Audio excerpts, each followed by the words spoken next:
and welcome to another edition of the Shadowland Radio Show. I'm your host, Dr. William Lester.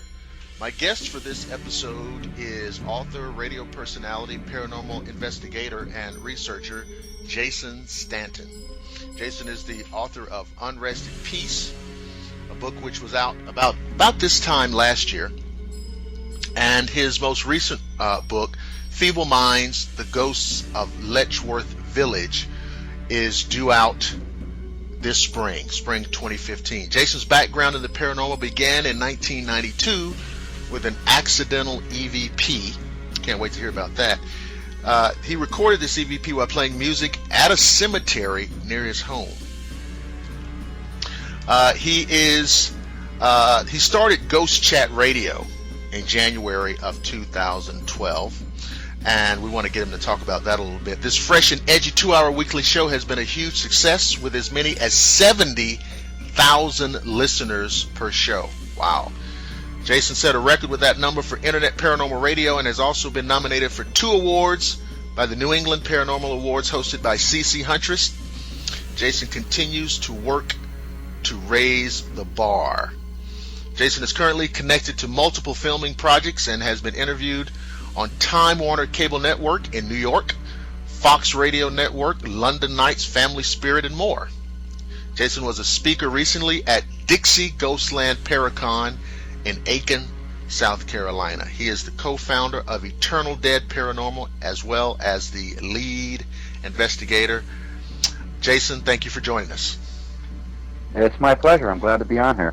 Absolutely. Thank you. Now, listen, I wanted to start with this 1992 EVP, but I'll get back to that. I want to find out about you. You've got this Internet Paranormal Radio show, Ghost Chat Radio, and you've gotten up to 70,000 listeners per show. So it says you started it in 2012. So tell us how this started and how you grew it so fantastically. It was kind of weird, actually, how it all got started. A while back during the time, I was like in a rough patch. I was coming out of a marriage at that time, and I had to move back in with my parents, and I'm, pretty old at that time. Who the hell wants to live in their parents when they're, in their 30s? But, but I was coming out of a marriage, and I just moved back from South Carolina. I was living down there for some time. Well, anyway, I'm sitting down searching, Facebook or whatever, just chatting with people and trying to build some self-confidence in myself and so forth and so on. And for some odd reason, I don't know why, but I was getting a lot of, different internet radio places that were somehow out there. They were just asking me, hey, you want to do a radio show? You want to do? I guess it was at the boom of internet radio. I don't know. Mm-hmm. Don't ask me. Yeah. But anyway, I kept turning them down because I didn't want to fall into the typical cliche of people's beliefs on paranormal. They get some idea and it's like, all right, I'm right, and that's it. And I didn't want to fall into that basic, pattern. And I was like, nah, I don't know if I want to do it. But this one guy asked me. His name was Mark, and he's a good friend of mine. Mm-hmm. He asked me, and he approached me in a different way. It was just kind of cool. Okay. He looked at me and said, Jay, I can't promise you nothing, but hey, if you want to chat, you can do whatever the hell you want, and that's it. And I liked the way he approached me. He was open and he was honest on what was going to happen. Right. And that's all I ask for in anyone, just honesty. People were giving me false promises, saying, hey, we can do this and that, and it's like, no, you can't. Right. You can't. But he was honest. So I sat down and I said, well, let me think about it for about a week. And, I thought about it for about a week, and I said, you know what? I'm reading posts on social media from MySpace at that time, and Facebook was starting to grow popular, and there's a few others that I'm reading posts on, and a lot of people were starting to, they've become a bit professional in a field that isn't professional. Right.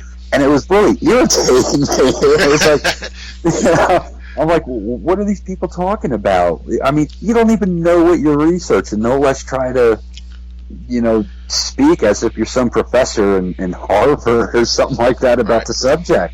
And I was like, this is all wrong. People are getting the wrong idea, and it was all based on what they were seeing on TV or, other forms of media. And it was annoying me. So I wound up calling them back. I was like, you know what, let's do it.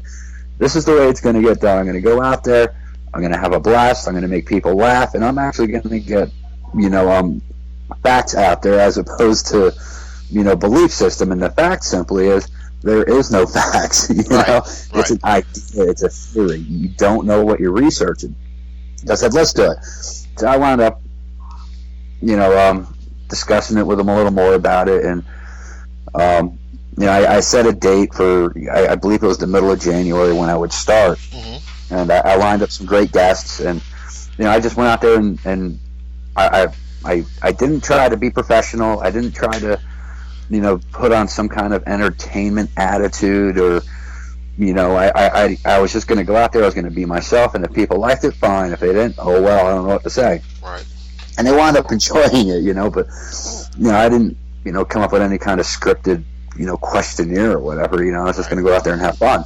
And it worked really well, and I started to get a lot of attention from some of the bigger names that have been doing radio for a little bit longer than me. Mm-hmm. I'm not going to mention any names because, well, I think a lot of the folks know who you might be referring to. But well, maybe, who knows? I don't know. But I started to gain the interest, and people were following me around, mm-hmm. and making sniggering remarks on my posts and so forth and so on. And I'm like, why? This ain't even cool. I'm just a guy out to have fun. And somehow it just blew up from there. And I guess it was because of that edgy attitude, going out there not worrying about, what was politically correct or what wasn't, or whatever the case is, and people laughed and they had a good time, and that's what it's all about. Yeah, I think you're actually right. So many people in the media, whether it's big media or even amateur, small, they spend so much time worrying about whether or not they said it the right way, or if they said it the politically correct way, or they're worried if somebody's going to misconstrue what they said and they're going to be called onto the carpet. Well, they spend so much time filtering what they're trying to say. What they end up saying isn't interesting. It's not. It becomes boring. It's like the professor on Ferris Bueller. It's like, okay, move on now. Let's bring out somebody else. Right. Howard Stern, for example, one of the biggest named. He's literally the only superstar in radio. Period. Mm-hmm. Out of all the DJs out there, he's the only one that's going to be remembered. He's not popular because he has a good voice. He's not popular because he played good music. He's popular because he didn't care. He just went out there and had fun. Yeah, he's exactly. He's not, and he's achieved enough success also to the point where, okay, even if he says something that's like considered edgy, well, now it's Howard Stern. That's what he's going to do, right? It's Howard Stern, yeah. Right, and so I agree. I think that when you get to the point where you can't call something what it is. Now, of course, I'm not talking about just being gratuitously offensive. That's not what we're talking about. Yeah. Or just being inflammatory and confrontational just for its own sake, just because just for the shock value of it, because that gets old too, right? It does. But to just have cogent, sober commentary, and not be constrained by this kind of verbal paralysis that you can get caught up in because you don't really know if you ought to say it. So, but I mean, I'm happy to see that you were able to generate such a huge listener base and continue to grow this program, because as you know, one of the problems or one of the issues dealing with paranormal, unexplained phenomena, what have you, is at least perceived credibility. Okay. Yeah. And so what are your thoughts on that in terms of, because I hear this all the time. This guy's got credibility. This guy doesn't. And a lot of it, frankly, comes down to I don't like that guy. Basically, yeah. Okay. All right.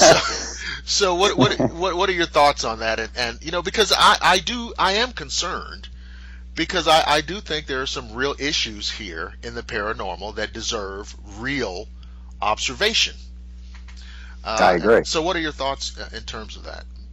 Well, I mean, you go back into like the 70s and the 80s and even the 90s when you know, paranormal was still on the undercut. Right. Most people wouldn't come out and just tell people, and you'll hear a lot of people even now say, you know, well, I've been doing this since, you know, the 80s or the 90s, or they have 30 years experience and they've done this in that 30 years, and you listen to what they're saying, and you can automatically just say, look, you're lying your ass off, you know, just because of the terms they're using, how they're using it, what they claim they've done back then. Back in the 80s and the 90s, if you went out and said you went in places and you looked for ghosts, people were going to call the psychiatric ward on you and have you locked up. Right. You know, bottom line. So, I mean, back then, you know, like I said, it was all undercut and so forth and so on. And then the TV shows came out. From there, it blew up. It just completely went ape crap, or however you want to say it. I'm trying to be cool here. No, it's internet radio, so you know we are outside the reach of FCC, so we can keep it real. All right. So anyway, everyone went ape shit over these TV shows. Right. And then people started booming one after another.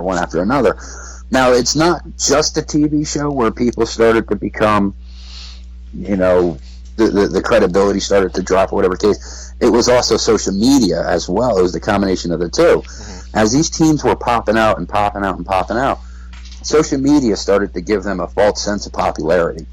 Okay. You know, everyone has 5,000 friends on Facebook, and you know, 1 million followers on Twitter, whatever the case is. Now all of a sudden they think they're Zach Bagans. And I'm like, no, you're not, man. You know? Right. Even Zach Bagans ain't Zach Bagans, you know? Exactly. He's just a paranormal dude. If him and Brad Pitt was in a ShopRite, there's a good chance people would not even look at him. Very good chance. You know what I mean? That's a good point. It's not exactly all that. We know who he is. People claim. Yeah, well, I mean, we know who he is, but you know, to the larger society, he's nothing. You know. He's going to be caught stealing from Walmart probably in 5 years. You know? Oh my goodness! Although that somehow there's something about that I might find entertaining. I would too. Yeah, I mean, I'm not wishing anything negative on the guy, but man. So you talked about the rise of the TV shows. Now, of course, you know, if you want to, you could take it all the way back to the 70s with In Search Of. But in those days, you know, those shows were very few and far between. They were. I mean, you get an In Search Of. What was it? My Ghost Story or A Haunting or something like that. That came out in the early 90s. They had even in the 80s, they had Unsolved Mysteries. Unsolved Mysteries, that was Robert another Stack. one. And then there was one called, in the 90s, it was called Sightings. Sightings, there was one called Sightings. But again, even into the 90s, they weren't popular. Exactly. And I think it was maybe, was it the Plumbers who... Yeah, Taps. It was Ghost Hunters when they came out in the early 2000s. Mm-hmm. You know, and once they came out, I mean, Sci-Fi did a great job at promoting them. Mm-hmm. Really, really did. And they just blew up. Mm-hmm. And as they blew up, teams started popping up all over the place. And, you know, like I said, social media didn't help because, you know, now everyone's got 5,000 friends on Facebook and 5,000 friends on MySpace and Twitter and so forth and so on. So they get this false sense of popularity, and then it becomes a competition. It starts to become a competition with these teams. Like, I got better evidence than you got better evidence than him, and, you know, that evidence is fake, that evidence is fake, and so forth and so on. But now everybody's fighting amongst one another. Everybody's just scrambling around saying, you know, you're full of crap, when in reality, when it comes down to it, I mean, I can tell a fake picture when I see one, don't get me wrong. Okay. I can hear when an EVP is somewhat correct, even though it's kind of hard and really... It really is hard to actually tell, but, you know, if you listen to it carefully, you can kind of figure it out a little bit. However, you can't guarantee that picture is fake because you weren't there at the time. I mean, you really do need analyze it very, very closely. And I try to tell people that just because you see a picture on Facebook doesn't mean it's fake unless it's obviously fake. Right. For example, someone used a phone app to generate a ghost in there, which right. I've seen hundreds of the ghosts that people can use in them phone apps.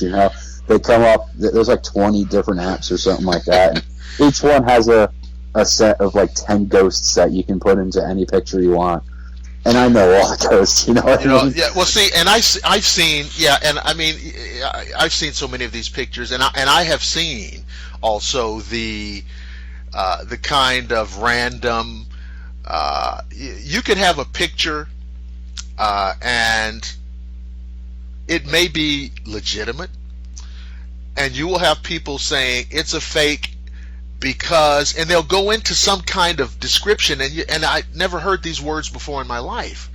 Well, it's the cross section, the pixels are crossed and at the wrong azimuth, and people using terms like that's full of crap. Yeah, yeah. You can blow it up, however, when it comes to digital cameras, you can blow it up. I mean, you have to blow it up extremely large, and digital cameras work quite simple. I mean, I'm not saying I'm a professional photographer or anything, but it takes a picture and then it splits that picture up into millions of pieces and then puts it back together in a specific pattern.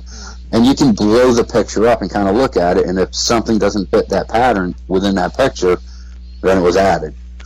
And a lot of times that does happen. Mm-hmm. And what's interesting is I've talked about this before. This this photograph issue. Especially with respect to UFOs. And what I mean is the following thing. I remember as a kid, like in the early to mid 70s, looking at these UFO books. And in there they would have photos, and some of the photos would date back as far as the 50s. Yeah. And in those days, the skeptics or the debunkers would say, well, these pictures are too blurry. You can't tell. There's not enough detail. It's grainy, and you can't tell anything. Use better cameras. All right. So you flash photography from the 50s. Well, but exactly. But they were saying and of course, none of those people, the people taking the UFO pictures were taking them haphazardly. Just as they weren't expecting a UFO, right? But you flash forward, right, into the 90s and into the 2000s, and you have many crystal clear UFO photographs. You have a lot of crystal clear UFO video footage, even. Yeah. Now the problem is, it looks too good. It could be CGI. Yeah, and it could be. But you know what I'm saying? So my point is, photographs are probably not ever going to be a decisive piece of evidence. It's not. Again, in my honest opinion, I've always told people, if you have a question about any kind of photography, go to a professional photographer and ask them about the picture. Yeah. Because they can tell you why that thing is there or so forth and so on. And they can even decipher whether or not the picture's even real. That's their job to, know everything that happens with a picture. That's that's what they get paid to do. And we've reached a point with the technology where, image-wise, you can do anything. You can. You can literally anything. can. And so it's go ahead. The biggest question that I have to people is, by producing fake evidence and fighting about evidence that may or may not be fake, what is that achieving in the whole community? What is that achieving for the research? All right. Well, now I would say that a person doing that is not interested in the community, and they're not interested in the research. They're interested in, like you say, hits on their website, hits on YouTube. Because it's a lot easier today to become a celebrity. It is. It's easy. And that's what they're doing. And so, you're concerned about the research. I'm concerned about the research. But there are a lot of people who just look at this on a surface level as a very quick way to garner a lot of attention. And so, yeah, it does hurt the community. It hurts the credibility, but they're never going away. No, they're not. Well, yeah. I really can't say that too much. I mean, the paranormal, the idea behind paranormal, I mean, the whole interest in it is starting to decrease dramatically, which is why I said Zach Bagans probably going to be caught stealing at Walmart in 5 years. Well, because of that. Eventually, is it because of the saturation? You think it's because of just oversaturation? It is. It's oversaturated. The whole idea behind it, it's going away. People are moving on to other things, and there's just way too much out there. And every show they produce, it's different guys, different personalities, but the same thing as the last show. So it's not doing nothing. So it's just not doing anything. It's just not. As that continues to happen, more and more people will fade out of it, and eventually you're going to wind up being left with, sure, you're going to still have some of those, adventurists out there, or whatever you want to consider them, or hobbyists, but you'll start to see more researchers coming to the surface. Mm-hmm. It may take 5 years, it may take 10 years, who knows? But what are some of the and I don't care. I mean, it's you can call names, it's fine. So there's some shows that are on, and I can barely watch them. And there are some that I think are kind of interesting. Now, I'm not really a big fan of the shows that just have people fumbling around the dark. Because how many different, if you're in a building, okay, and you're in a room and you have your flashlight on, and somebody says, "Oh my God, there's a shadow on the wall," which is what always happens, right? Well, if it's completely dark and you have a flashlight, shadows are the only thing you're going to see. Absolutely. And so, but that's turned into some kind of dramatic, they go to a commercial break and they come back and say, "Oh, it's just Jimmy's shadow." And it's this kind of anticlimactic thing that's just silly. It is. Yeah. It is. So I just wanted to get your comment on, some of these programs. I guess the Zach Bag, he's the guy from Ghost Adventures, with his little team there. And so, are there shows that you like or shows that you don't care for? And what do you think the problem is, or what would you do, or etc. Well, I support what the actors on the shows are doing. I really, really do. Okay. But I don't like the shows.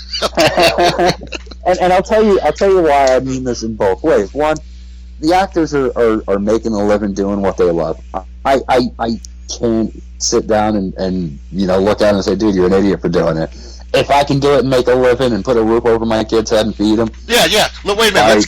Let's get this out. Let's get this out right now in terms of, in the spirit of full disclosure.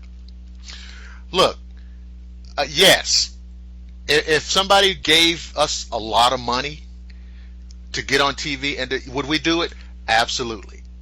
Absolutely. So let's get that out right now. Would jump on it. So that our hypocrisy will be transparent. We're not fooling anybody. Having said that, now let's talk about some of the things that you see in terms of how it impacts the actual research and what's going on in the community. Well, how it impacts actual research is because people are actually watching these shows and they're dumb enough to believe them. Mm-hmm. That's why it's hurting the research. Yeah. People have to understand that TV is entertainment. Entertainment is a business.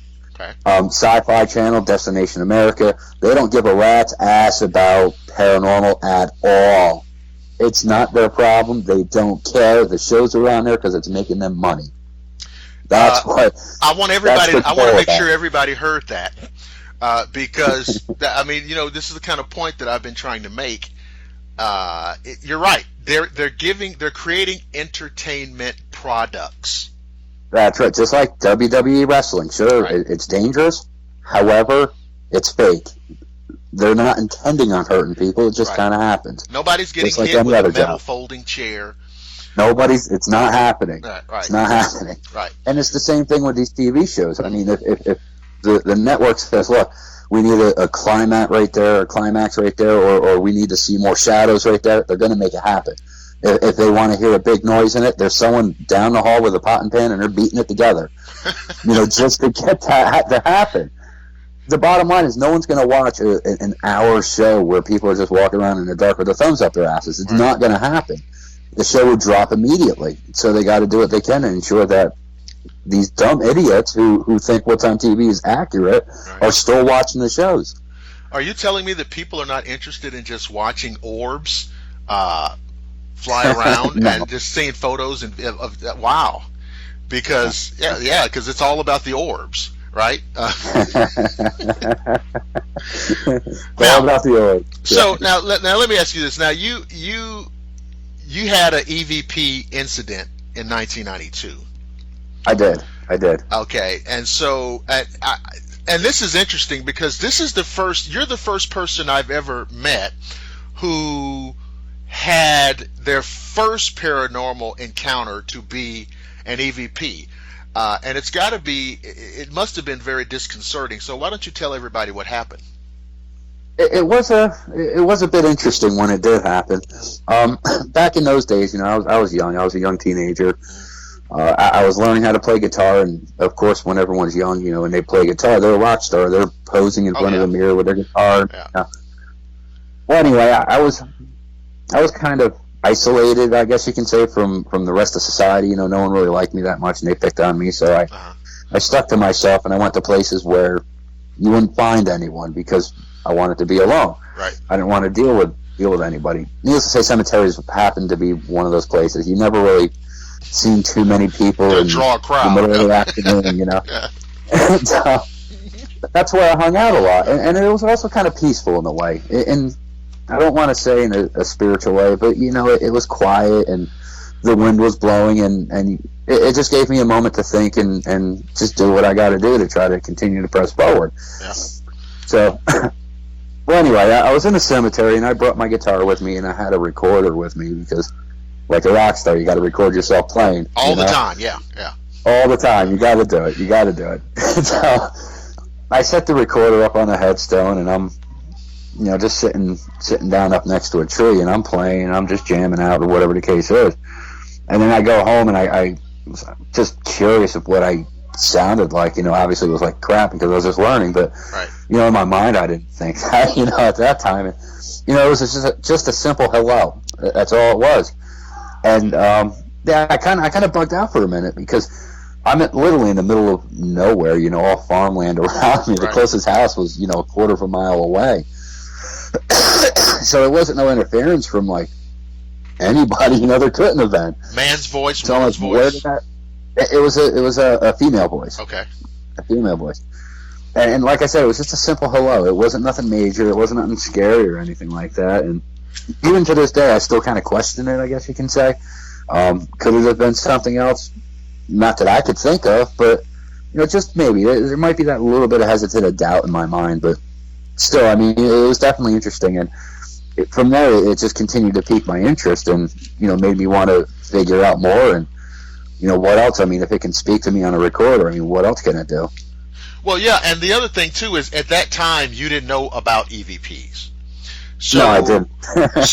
But as you described the incident, now I would say, what else could it be? You're in a cemetery, you're playing music, it makes sense, knowing what we know now, that some lingering spirit or something would take notice of it and respond to it. Yeah. It's kind of intuitive based on what we now, what we've learned up till now, I would say. Yeah, I don't even think people back then even called it EVP. I just think they said, let's hit the recorder and see if we catch any voices. Yeah. That's what I think they use. I don't even think they consider EVP. I don't even think the term EVP came out until the TV shows came out. I don't think so. It had to have been. Because I was listening to, I was watching TV shows and in the 80s and 90s and listening, and I never heard that term until I don't remember when I first heard it, but it was almost definitely on one of these TV shows. Yeah, I can almost guarantee it. I mean, I think back in the 80s, well, I know the 70s, they were using a lot of dowsing rods and Geiger counters and pendulums. Yeah, even Ouija boards were pretty popular back then. Oh, very popular. And here's the thing. To my memory, nobody really was afraid of them at that time, using things like Ouija boards. There wasn't this kind of stigma attached to it. No, which is kind of interesting. Yeah. Back then, I mean, even now to this day, I mean, all through the 60s, 70s, 80s, and even up until now, it wasn't too much the adults that were playing with Ouija boards. It was a bunch of kids hanging out in their parents' house while they went out and got drunk for the weekend. Yeah. At 1 a.m., they said, hey, let's make a Ouija board and have some fun, 16, 17-year-olds. And I think damn near every person on this planet has probably done that, or pretty close to it. Everybody when they're teenagers played with a Ouija board, but somehow out of all those people, it's gotten a bad name when there isn't any documented incidences of a negative, situation that involved a Ouija board, except what you've seen on TV. And that's not even real. That's entertainment. Right. I know, like I said, I know in the 70s, I know a lot of, I won't say everybody had one, but a lot of people had one. If you go into somebody's house, they had one, on the coffee table, or wherever they were, some people had, game rooms where they had, card tables, pool tables, and things like that. But a lot of people had them. So that is interesting. All right, so you had this experience. You had this female voice saying hello while you're playing guitar in the cemetery. And so now, what else? Now you said I saw that something with a compass. It was kind of the same situation actually during that same time with the EVP. It was sometime a little bit after, I guess I captured that. I believe it was. I was also a Boy Scout growing up. Oh, I see. Okay. For whatever reason. Yeah. And I always carried a compass with me. Always had a compass. Even to this day, I still have one in my car. And, I was sitting on it, so I pulled it out and I just threw it down on the ground. And it just spun kind of counterclockwise just a little bit, kind of off kilter. My first thought was my compass is broke. Right. But, after I heard that EVP, I thought maybe there could be a connection between those two situations. But it is what it is. So, I know that this is a prevailing theory, even now, about electromagnetic fields, geomagnetic field. This topic of electromagnetic energy, geomagnetic fields, this seems to come up again and again in paranormal research. So, are we almost to the point now? Can we say there is a correlation, that there's a tie-in, or are we still just guessing? Well, I truly believe that, magnetic pull does have a significant factor in paranormal phenomena. And I don't just, I'll explain this so that it's simple. Okay. I won't even take the long term. I'll do it so it's simple. If you go along with the theory that, yes, we're dealing with electric current, and, that's what we are measuring and so forth and so on with our little meters and whatever, let's say that's 100% accurate, which seems to be, pretty sufficient with each test that everybody seems to do. Mm-hmm. When you break it down, you can't have electricity without magnetism. You cannot do it. Okay. It's impossible. So, if you can't have electricity without magnetism, why wouldn't it affect paranormal phenomena? Okay. You know what I mean? Yeah. It goes hand in hand. It's that simple. So, I started to think about that. Well, when the compass, I didn't realize that at the time because, I was ignorant. Right. But, after doing, research and studying up on it and so forth and so on, I started to realize that, Yeah, magnetism does create electricity. That's how it works. You know, you're getting the electricity in your house because there's a big ass magnet spinning in between a coil. Okay. That's creating enough electricity that these coils are absorbing, shooting it to your house. That's how it works. You know.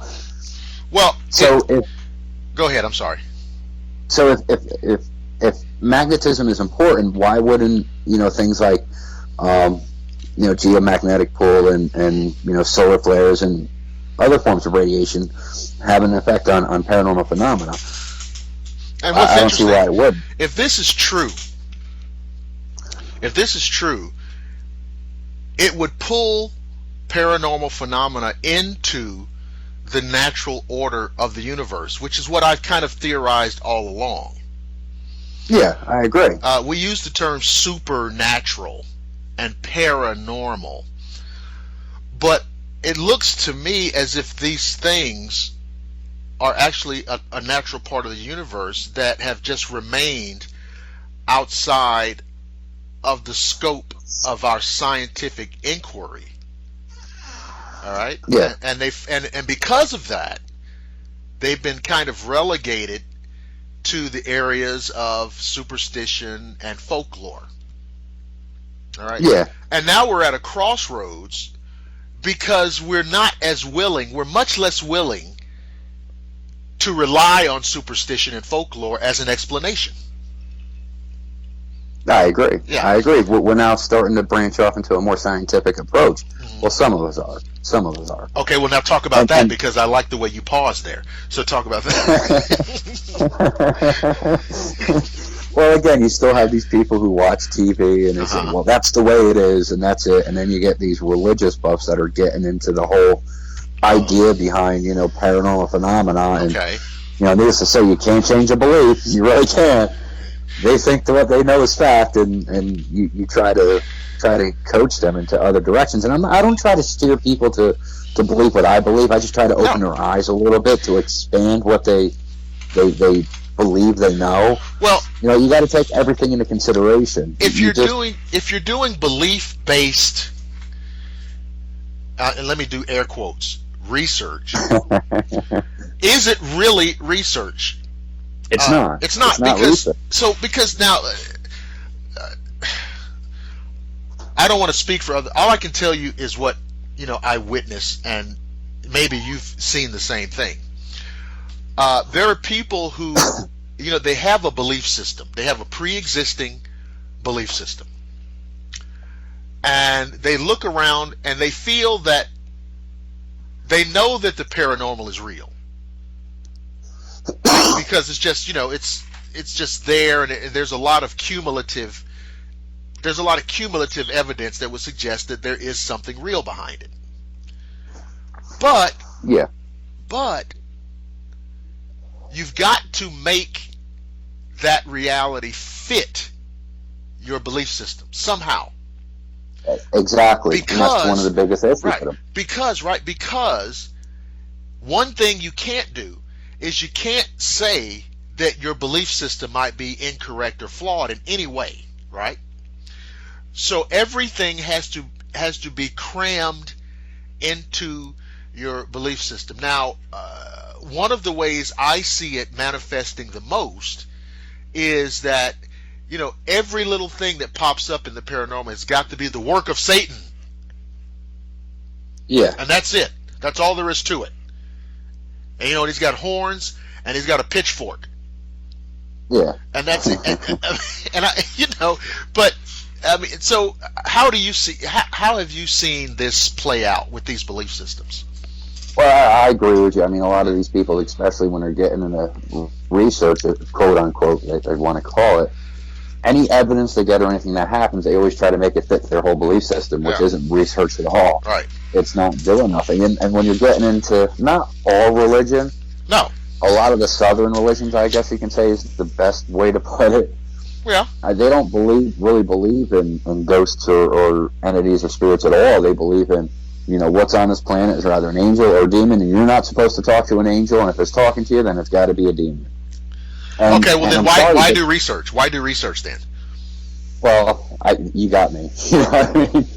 And you really can't. I mean, I don't want to change these people's beliefs. I mean, if that's what you want to believe, fine. But open your eyes to other possibilities. That's all I ask.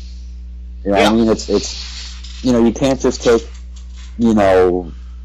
all red M&Ms. You got to branch off and have the yellow and the green ones too. And I think enjoy them all. And of course, there may be somebody listening to this later, and they might get upset. And number one, I would say two things to that. That's not what we're trying to do. And number two, that's too bad. But what it seems to be ego driven. And the reason I say that is this. It's that, my beliefs can't possibly be wrong. So all of these things happening is the work of the devil. And I mean, I've heard everything from, there are no ghosts, which is just, it sends me in a tailspin. And Bigfoot is the devil. Flying saucers. Bigfoot was an alien. Flying saucers are the devil. And so, they're trying to take all of these various manifestations of different phenomena. And what's the old saying? You put a square peg into a round hole. And it's just, because the concept of a human spirit, aka a ghost, doesn't fit, right?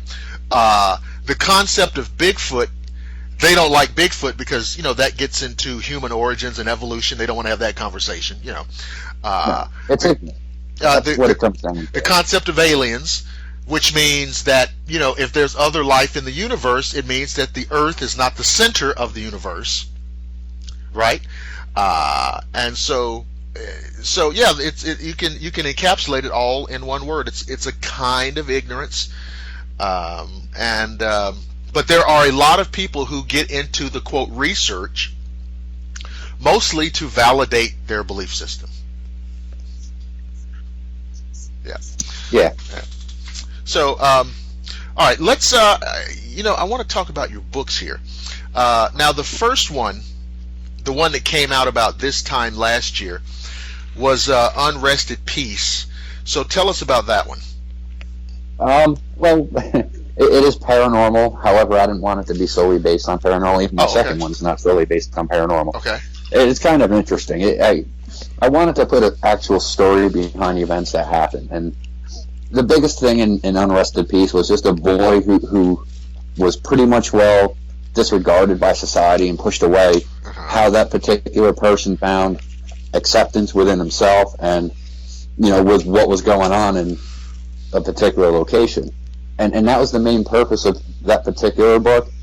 So it really branches off to a lot more than just paranormal experiences, which is cool because I wanted to do that. I just didn't want it to be, something that's directed towards one specific audience. I wanted a lot of people to be able to enjoy it and maybe get something out of it other than, he found some ghosts or he's seen some ghosts. Yeah. So, and now, Feeble Minds, The Ghosts of Letchworth Village. Now, is that coming out or is it already out now? Is it about to come out or what? By the time, I guess this podcast will get aired, it's going to be out. Oh. Okay. So, if anyone's interested in checking that out, it should be on Amazon by then. Tell us, set this up for us so we can get people looking for it. Well, Unrested Peace is already on Amazon. You can just go to Amazon and look up Unrested Peace, and there it is. Feeble Minds, you should be able to do the same thing. And you can also get them also on BarnesandNoble.com as well. Feeble Minds is a lot more diverse of a book. It's a more mature book. Considering Unrested Peace was written through the eyes of a 14-year-old boy, I definitely wanted to do what I can to capture that. So I kept everything as easy as I possibly can. And I wanted all the imperfections to be left in there. Right. Just because I wanted that whole experience of a 14-year-old boy was writing and not, a 37-year-old dude. But needless to say, Feeble Minds is more mature. It's more grown up. And again, it's not just about paranormal experiences, even though there is quite a bit of them in there. and it's solely based on a particular investigation. Right. However, it branches off into a lot more history and the cruelty that us as mankind has done to, you know, people who were mentally challenged or handicapped or whatever the case is throughout, you know, all the 90s and so forth and so on. And I literally wrote a whole page dedication to, you know, those specific people and at the end of the book. Wow. That's something. Do you see yourself continuing to do books along with your radio show, or were these kind of like one-offs that you just felt like you had to do, or how do you see yourself going forward? Well, I like challenges. It's one of my biggest things, you know. Sure. I like knowing that I can do something, you know. So when people, well, mainly Annette, right, when she was pushing me to write this book, I said, all right, let's do it, you know, the first one. So I started writing, and, you know, 5 months later, I'm handing her a copy of Unrested Peace. I said, all right, edit it and put it out. And then, you know, I took a couple months off and I started writing Feeble Minds. And that was a lot harder to write because there was a lot more research involved in writing that particular book than it was Unrested Peace. Unrested Peace was just telling a story. Right. Feeble Minds, considering it's going on into a more historical event and taking it to a level that it's kind of weird because it's fiction and it's nonfiction all rolled into one book. Right. The events that happened to me, 100% fiction, but then I threw in a flashback, or nonfiction, whatever I went through was nonfiction, but then I threw into this flashback, and there's a story behind that. You know, there's a love story and you know, a whole other story that goes on in that flashback that obviously is 100% fiction. You know what I mean? Absolutely. I don't know what happened in 1948. I can't predict what, you know, how two people interacted or whatever the case is. I don't know. The only thing I do know, though, is how those patients were mistreated and what went on in that particular facility based on what I've read and the research that I've done. Wow. So is there anything coming up for you, anything special of note that we need to let the public know about? Yeah, sure, if you want. I'm now working on a kid's book. I'm branching off into a whole nother genre now. Oh. So I'm hoping to have that done July, maybe August.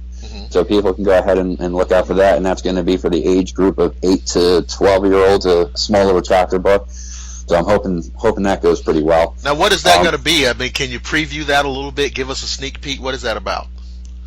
It's basically going to be kind of like a little boy who happens to meet up with a ghost, and they become a crime-fighting duo. Oh. And they're just going to go ahead and solve mysteries and, you know, different other kind of things and so forth and so on. Okay. So that's going to be kind of cool, and I think the kids will enjoy that. Yeah, that sounds fun. That sounds fun. Well, I definitely want to thank Jason for being on the show. This has been one of those really, you know, fantastic, very candid, relaxed conversations that I like to have. Ladies and gentlemen, we are at the end of another episode of the Shadowland Radio Show. And I want to thank Jason Stanton for coming on and talking with us tonight. Make sure that you look for these books, Unrested Peace, which is out right now. And you just check all of the places that you normally buy books. You know, sometimes I get emails about guests. Where can I get the book? You guys know where to find these books. Amazon. They go to Barnes and Noble. And if push comes to shove, you can check out French Point Publishing, which is who puts these great books out. Also, Feeble Minds, The Ghost of Letchworth Village is coming out in a very short time, and it'll probably be out, like Jason said, before this podcast airs. So, Jason, thanks so much, man. You're a great guest, and much success in the future.